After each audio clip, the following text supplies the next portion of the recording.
para generasi pembelajar, pernahkah kamu bertanya-tanya bagaimana pegunungan terbentuk? Apa yang ada di bawah laut? Mengapa badai terjadi?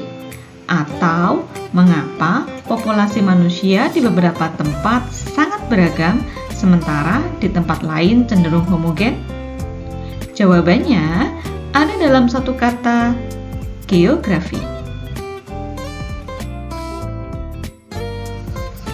Geografi seringkali disalahpahami hanya sebagai ilmu tentang peta. Namun, geografi jauh lebih dalam dari itu. Geografi adalah ilmu yang mengeksplorasi wilayah dan interaksinya dengan makhluk hidup. Ini adalah upaya untuk memahami bumi, rumah kita.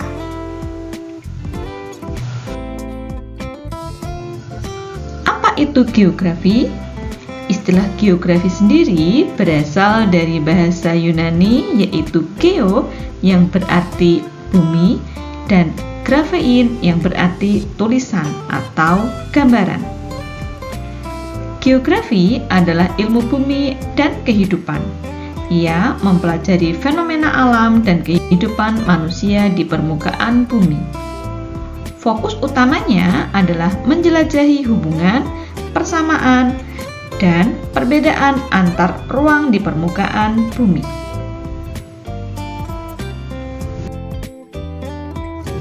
Mari kita lihat sejarah dan perkembangan geografi. Apakah kamu tahu Eratosthenes?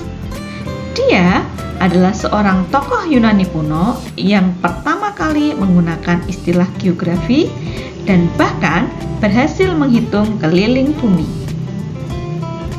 Sebelum Masehi, geografi dipengaruhi oleh mitologi dan catatan perjalanan awal. Pada abad pertengahan, pengetahuan geografi diperkaya oleh catatan perjalanan seperti Jalur Sutra dan Via Appia. Kemudian, pada masa Renaissance, terjadi perkembangan pesat seiring kemajuan seni dan filsafat yang melahirkan eksplorasi dunia baru.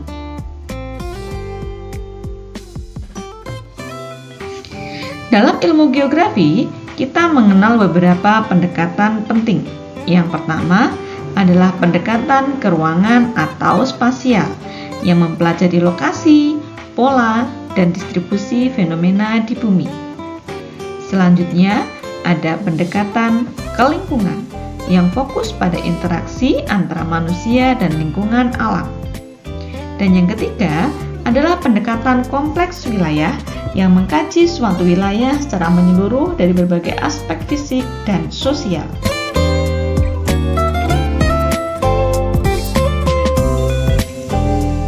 Geografi juga memiliki prinsip-prinsip dasar yang penting.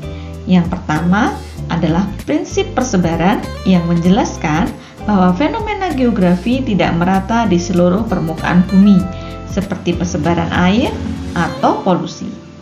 Lalu ada prinsip interrelasi yang menunjukkan adanya hubungan timbal balik antara fenomena alam dan manusia. Contohnya adalah banjir yang terjadi akibat penebangan hutan akibat ulah manusia.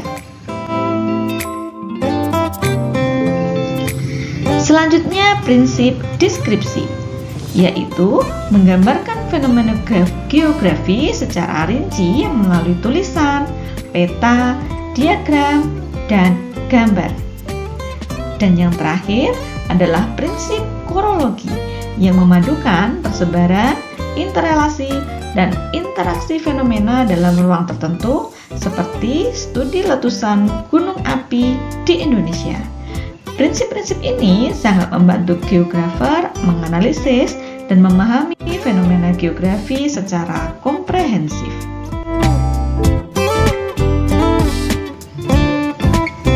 Sebagai kesimpulan, kenapa sih kita perlu belajar geografi?